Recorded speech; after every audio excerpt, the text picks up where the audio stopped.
Hello, welcome to my video, and today I've prepared this somewhat quite challenging integral problem. The problem itself is actually simple. The function fx is defined as this definite integral from 0 to 1 of the function absolute value t times t minus x. And the problem asks us to find when does this function has minimum value. Now what makes this problem tricky is this part, absolute value of t minus x. Since fx is given as the integral of this function, we must first consider the shape of the graph of this function. Notice that the function has 0 values at t equals 0 and t equals x. However, we do not know which one is larger, so the shape of the graph changes depending on the values of x. And let's actually plot this function and investigate it visually with Desmos Graphing Calculator.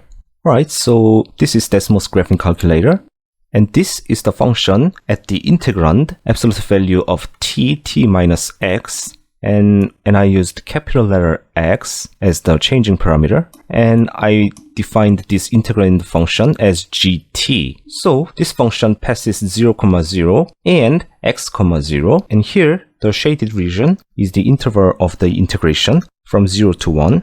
So in our problem, the interval of the integration is fixed. However, the entire shape and width of the graph changes with respect to this x here. So if we move x, you can clearly see that the shape of the graph changes. Therefore, depending on the size of x relative to 1 and 0, there are 3 different cases which I'm going to explain.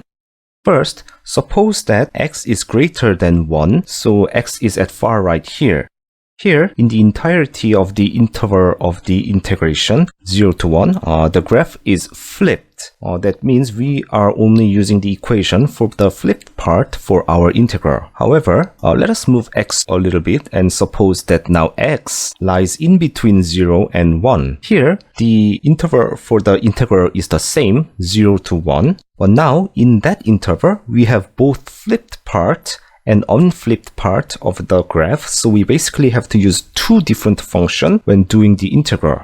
And finally, when x moves far left, so x is less than 0, then the entire interval of integral now involves only unflipped part of the graph, so again we only use unflipped function for our integral.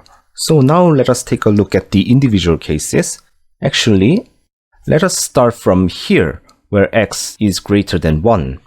Alright, so the first case is when x is equal to or greater than 1. And in this case, you can see that the entire interval of the integral contains only flipped part of the graph. So in our interval of integration, we only need this part of the graph, which is minus t times t minus x. So therefore, in this case, fx is integral from 0 to 1 minus t times t minus x dt. So this is minus t squared plus xt dt. And integrating, we obtain minus 1 over 3 t cubed plus 1 over 2 xt squared, 0 and 1. And if we carry out the calculation, we obtain minus 1 over 3 plus 1 over 2x. So this is the expression of fx in this case. Now notice that this is actually a linear function. So in this interval, the minimum occurs at x equals 1. And the minimum value in this case is 1 over 6. So this is the minimum value in this case. Now let us take a look at the case where x is in between 0 and 1. When x is between 0 and 1, the interval of integration now contains both unflipped and flipped part of the graph. So for the integration, we have to use the flipped part of the graph in this interval and unflipped part in this interval. So therefore, fx equals to, from 0 to x, we use minus t times t minus x. And from x to 1, we use t times t minus x. So let us expand and integrate. We have minus 1 over 3 t cubed plus 1 over 2 xt squared here. And 1 over 3 t cubed minus 1 over 2xt squared here. And if you carry out the calculation, you will obtain 1 over 3x cubed minus 1 over 2x plus 1 over 3. So we obtained cubic function for fx in this interval. Now how can we find the minimum value of this function? Of course, we have to differentiate it. So if we take the derivative, we obtain x squared minus 1 over 2, which is x plus square root of 2 over 2 times x minus square root of 2 over 2. And we have this interval. So if we investigate the sign of the derivative, f prime becomes 0 at x equals square root of 2 over 2, and it's negative here and positive here. So f decreases here and increases here, and f has minimum at x equals square root of 2 over 2. So in this case, the minimum value is f square root of 2 over 2, which is this value. And if we calculate this, we obtain minus square root of 2 over 6 plus 1 over 3. So this is the minimum value in this interval. Right, now let's take a look at the last case where x is less than 0. In this case, the entire interval of the integration is on the unflipped part. Therefore, we only use this equation, and fx is now integral from 0 to 1 t times t minus x dt. So this is t squared minus xt dt. And if we carry out the integral, we obtain this. So we obtain 1 over 3 minus 1 over 2x. So again, we have obtained a linear function, and the range of x is given as this. So in this case, the minimum occurs at x equals 0, and the minimum value is 1 over 3. Alright, now let's summarize the result in all cases. Alright, so to summarize, the fx given like this in our problem can be expressed like this in each case, and for each case we have obtained the minimum values. So now we have to compare the values obtained in those cases. Now for this value, notice that this value is equal to minus square root of 2 plus 2 over 6.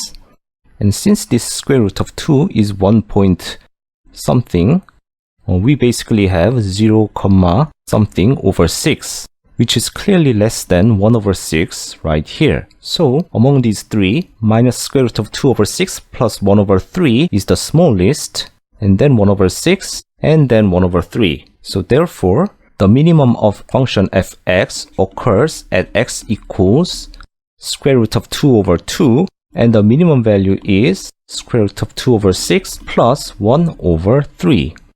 So we have our final answer. And before we go, actually we can directly plot this fx, which means we can plot the values of this definite integral for values of x. Okay, we're back to the Desmos Graphing Calculator again. And here we have this orange graph. And this orange graph is actually this, the direct expression of the fx defined in the problem, and the graphing calculator is able to draw that graph. So as you can see, when x is greater than 1, you can clearly see that the graph is linear. Also, when x is less than 0, you can also see that the graph is linear in this region as well. And between 0 and 1, we have a cubic function, just like we calculated, and you can clearly see that the minimum of the orange curve indeed occurs between 0 and 1. So we have obtained that the minimum occurs at x equals the square root of 2 over 2, which is approximately 1.4 something divided by 2, so it is 0.7 something. And you can clearly see that around this region, the minimum occurs. So this problem was a bit complex because we had to divide the cases, but the core underlying principle was pretty simple. Calculate the function in each region and obtain minimum. When the resulting function is a bit complex, or investigate its derivative to find the minimum. And actually I plan to upload a video similar to this one in few days, so please hit like and subscribe and turn on notification for that one. And as always, thank you for watching, and I will see you in another video.